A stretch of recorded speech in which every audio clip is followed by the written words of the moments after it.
ওসমান গনি রাদিয়াল্লাহু তাআলা আনহু, তিনি তখন মদিনার প্রেসিডেন্ট, মদিনার গভর্নর, মদিনার প্রতিনিধি থাকা অবস্থায় মক্কার কোনো এক অদূরে প্রচন্ড দুর্ভিক্ষের দেখা মিলল। মানুষ দুর্ভিক্ষে পড়ে গেল, এত অভাব শুরু হয়ে গেল, এত পরিমাণ দুঃখ কষ্টে পরিণত হলো। কোনো মানুষের বাড়িতে বিন্দু মাত্র ক্ষুধা নিবারণ করার মতো খাবারও নাই। খাবার না থাকার কারণে ক্ষুধার যন্ত্রণায় মানুষগুলো ধীরে ধীরে দুর্বল হতে শুরু করল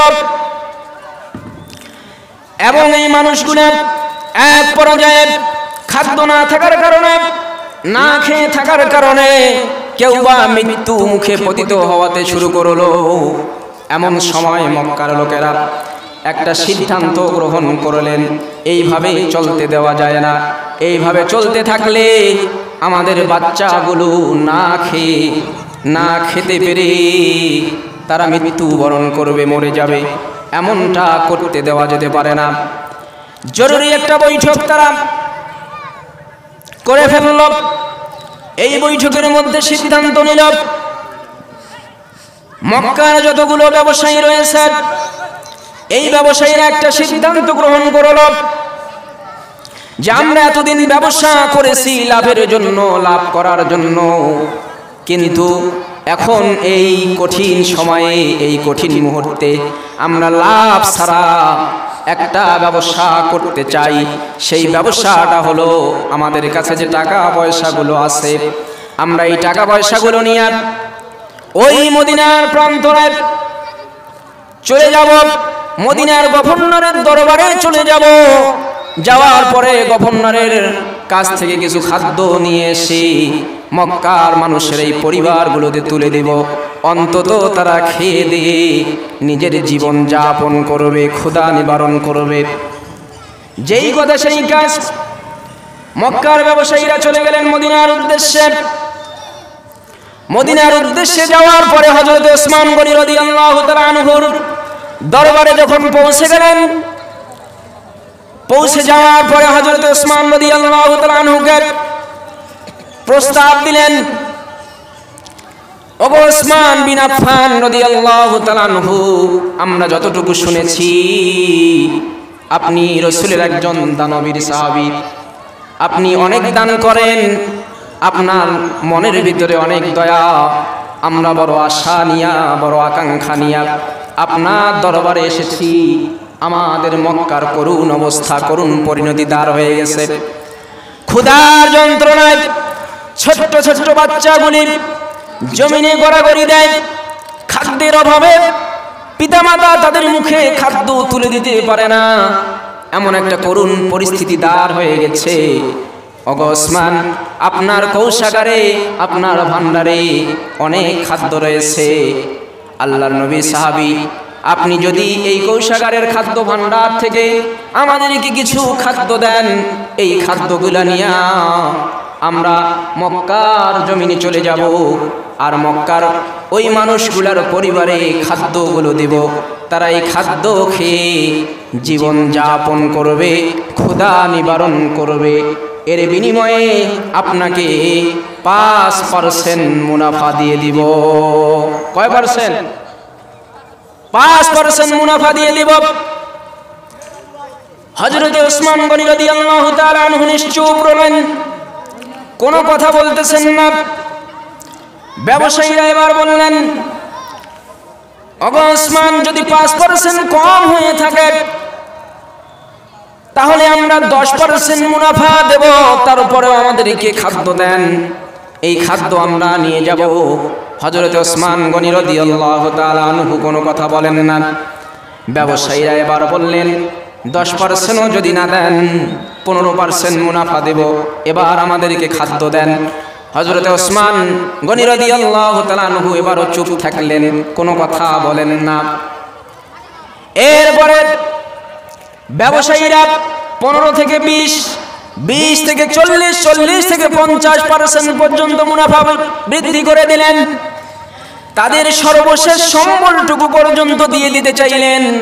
ওগো ওসমান কিছু খাদ্য দেন, বড় আশা নিয়া আপনার দরবারে এসেছি।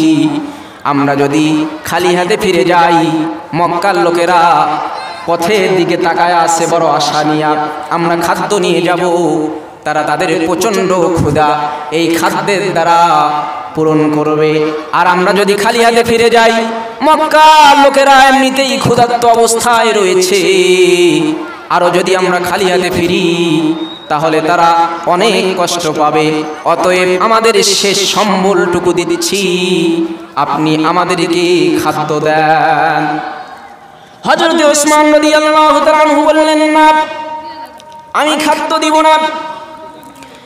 ব্যবসায়ীরা হতাশ হয়ে চোখের পানি ছেড়ে দিয়ে বাড়ির পথ ধরলেন। কোনো উপায় যখন নাই, তারা কাঁদতে কাঁদতে মলিন চেহারা নিয়া চোখের মধ্যে পানি নিয়ে ফিরে যাইতেছে। এমন সময় পিছন থেকে হযরত ওসমান রাদিয়াল্লাহু তাআলা আনহু ডাক দিলেন, ও ব্যবসায়ীরা শোনো, ব্যবসায়ীরা এদিকে আসো, তোমরা ফিরে যাচ্ছ। শুরুতে এসে 5% থেকে শুরু করে নিয়ে বৃদ্ধি করতে করতে 50% পর্যন্ত মুনাফা বৃদ্ধি করে দিয়েছ, কিন্তু খাদ্য দেই নাই।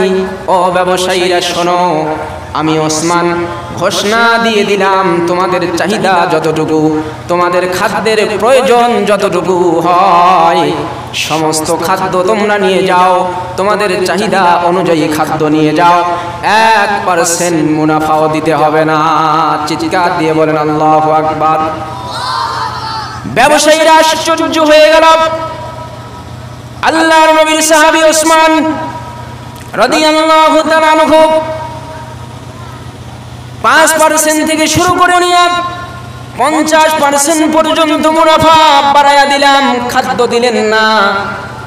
হতাশ হয়ে নিরুপায় হয়ে যখন ফিরে যাচ্ছি, আপনি ডাক দিয়া বিনা মুনাফায় খাদ্য দিতেছেন, আমরা ব্যাপারটা বুঝতে পারলাম না। হযরতে ওসমান গনি রাদিয়াল্লাহু তাআলা আনহুর চোখের কোণ দিয়ে পানি পড়া শুরু হয়ে গেল। ডাক দিয়ে বললেন, ও ব্যবসায়ীরা,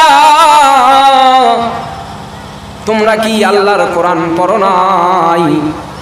তোমরা যখন আমার সঙ্গে আমার খাদ্যের দরদাম করতেছিলে, আমার খাদ্য নিয়ে মুনাফা বৃদ্ধি করতেছিলে, লাভ বেশি দিতে চাচ্ছিলে, তখন আমি আমার আল্লাহর সঙ্গে জান্নাতের দরদাম করতেছিলাম। আল্লাহু আকবার। ও ব্যবসায়ীরা, তোমরা কি কোরআন পড়ো নাই?